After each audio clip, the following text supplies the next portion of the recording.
কোনো এক্সপেরিমেন্ট নয়, ঘরোয়া মশলা দিয়েই এই রান্নাটা আজকে করেছি। আজ তো সকাল সকাল আমাদের বাড়িতে বাজার থেকে একগুচ্ছ শাপলা চলে এসেছে। আমাদের বাড়ির চারিপাশ দিয়ে যেহেতু অনেক জল হয়, সে কারণে এই শাপলাটা কিন্তু প্রচুর পরিমাণে পাওয়া যায়। আজ তো সকালবেলা আমার রান্নাবান্নার তেমন কোনো চাপ ছিল না, তাই ভাবলাম যে হাতে কিছু কাজ রয়েছে, সেগুলো আজকে কমপ্লিট করে রাখবো।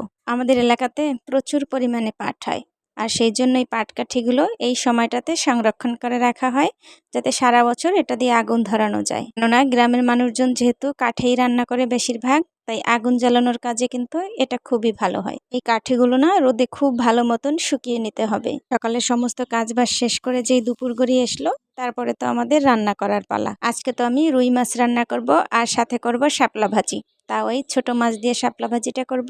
ছোট মাছ দিয়ে শাপলা ভাজিটা খেতে আমার কাছে ভালো লাগে। মেথা মাছটা লবণ আর হলুদ দিয়ে খুব ভালো মতন মেখে নিয়ে তারপরে তেলের মধ্যে লাল লাল করে ভেজে নিব। আমাদের ঘরে মাছ ভাজিটা একটু কড়া করেই ভাজি করা হয়, কেননা মাছ ভাজিটা কড়া করে না ভাজলে আমার কাছে খেতে ভালো লাগে না। এমনি নিত্যদিনকার যে রান্নাবান্না আমার ঘরে হয়ে থাকে, সেগুলোই আপনাদের সঙ্গে শেয়ার করি। অনেকে তো আমার এই ভিডিওগুলোই প্রচুর পরিমাণে পছন্দ করে, আর খুব সুন্দর সুন্দর কমেন্ট করে, যেটাতে কাজের আগ্রহ আরো অনেক বেড়ে যায়।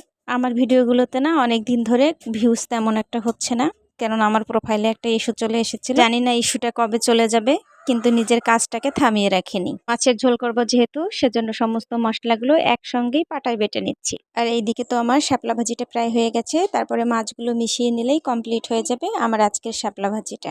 শাপলাগুলো এখন রান্না করতে গেলে এরকম নরম হয়ে যায়, আর কিছুদিন পরে কিন্তু একদম শক্ত শক্তই থাকবে। আর এই শাপলা ভাজিটা আমার কাছে সব থেকে বেশি খেতে ভালো লাগে কাঁকড়া মাছ দিয়ে। তারপর রুই মাছটা রান্না করার জন্য কড়াইতে দিয়ে দিলাম তেজপাতা আর জিরে ফোড়ন।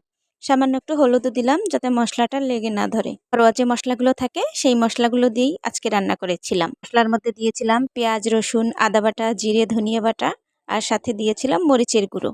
আর আমাদের গ্রামের বেশিরভাগ রান্নাবান্না এই ঘরোয়া মশলা দিয়েই হয়ে থাকে, আর এই ঘরোয়া রান্নাবান্নাই আমরা খেতে বেশি পছন্দ করি। 2-3 মিনিট জাল করে নিয়ে গরম মশলা বাটাটা দিয়ে তারপরে দিয়ে দিলাম সামান্য একটু ঘি। আর এই ঘিটা আমি নিজে বানিয়েছিলাম, যার ঘ্রাণ আর স্বাদের কথা কি বলবো আর। দুপুরবেলা সবার খাওয়া দাওয়ার পরে তারপরে চলে আসলাম নিজের খাওয়া দাওয়ার জন্য। ভিডিও বানাই বলে যে আমার প্লেটটা এরকম পরিবেশন করে রাখি, তা কিন্তু নয়। আমি আমার হাজবেন্ডের প্লেটটাও এভাবে তাকে পরিবেশন করে দেই। আজকের এই ছোট্ট ভিডিওটি কেমন হয়েছে অবশ্যই কমেন্টে জানিও। আর ভালো ভালো কমেন্ট করলে না সত্যি কাজের আগ্রহটা বেড়ে যায়। আজকের মতো বিদায় নিচ্ছি তাহলে।